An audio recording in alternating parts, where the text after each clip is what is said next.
Le syndicat des métallos est là pour annoncer aujourd'hui que nous portons plainte à l'Organisation internationale du travail à l'encontre du gouvernement du Québec pour sa prise de position dans le conflit à l'ABI, une prise de position qu'il a prise sur le côté de l'employeur.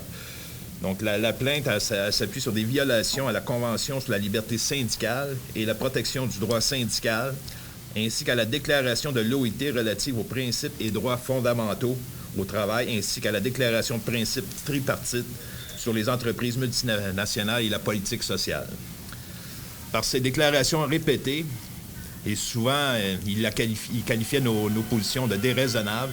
Nous, on pense que le gouvernement a traversé une ligne qu'il ne devait pas traverser, c'est-à-dire prendre position dans un conflit où est-ce que le premier ministre, son rôle est plutôt de ramener les gens à se ramener ensemble à une table de négociation.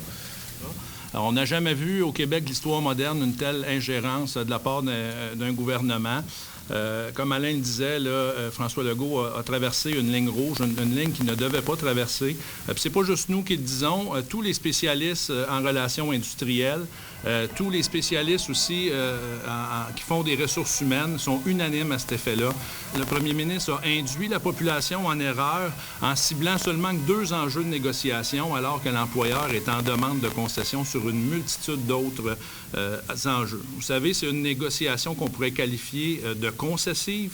C'est la compagnie qui est en demande partout. Le syndicat n'a aucune demande présentement depuis longtemps. D'ailleurs, on a même fait de nombreuses concessions pour tenter d'en arriver à une entente, mais force est de constater que ça n'a pas fonctionné. Mais malgré tout, M. Legault en nomme seulement 2 enjeux de concession, mais il y en a plusieurs autres. Vous savez, de telles interventions du gouvernement, pour nous, c'est balisé par le droit international, c'est balisé par l'Organisation internationale du travail. De plus, le premier ministre a nui au processus de négociation. J'en suis convaincu. Je suis à la table de négociation depuis maintenant 1 an. Vous le savez, l'employeur a déposé une offre, la dernière offre, le 4 mars. Le syndicat, on est revenu avec une contre-proposition le 3 mars. Puis le 2 avril, la journée même où la compagnie était à nous revenir sur notre contre-proposition, M. Legault était dans les médias en disant que le syndicat était déraisonnable par ses positions, alors qu'on n'a aucune demande. Donc, c'est pas surprenant de voir que l'employeur, quand il nous est revenu début avril, il nous est revenu avec absolument rien en nous disant que c'était encore l'offre du 4 mars qui tenait. Donc, selon nous, l'ingérence du premier ministre a nui. On ne peut pas tolérer une telle attaque d'un gouvernement au Québec sur, premièrement, nos 1000 familles, mais aussi sur le droit à la libre négociation et au droit d'association aussi qui est reconnu.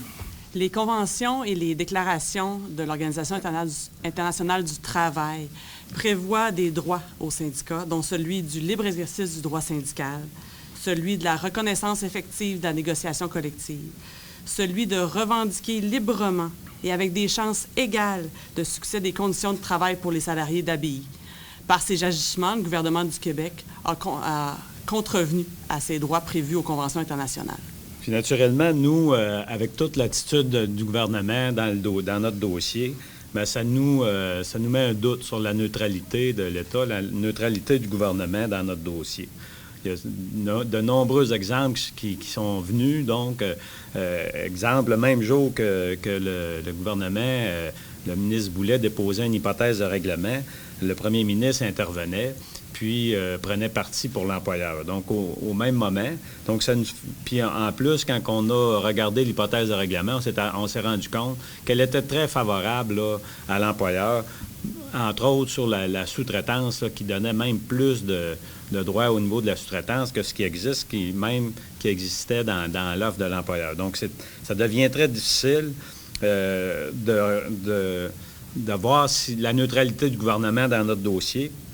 Même au niveau des briseurs de grève, où c'est le gouvernement, le ministère du Travail qui doit gérer la loi puis s'assurer qu'elle est respectée. On n'est pas capable de s'assurer que cette loi-là est respectée au niveau de notre conflit. Donc, ça nous met un doute, même au niveau du contrat d'énergie. On voit que ce contrat-là est grandement favorable à l'employeur avec la clause de cas de force majeure qui vient dire qu'un lock-out, l'employeur peut décréter un lock-out et invoquer ça comme cas de force majeure pour ne pas rencontrer ses obligations au niveau du contrat électrique. malgré que dans la campagne électorale, M. Legault avait dit qu'il interviendrait à ce niveau-là. Aujourd'hui, maintenant qu'il est élu, qu'il est premier ministre, a complètement changé de côté son opinion et continue à critiquer les travailleurs et à mettre de la pression sur les travailleurs alors qu'il ne met aucune pression présentement sur notre employeur et sur les dirigeants de l'aluminerie de Bécancour.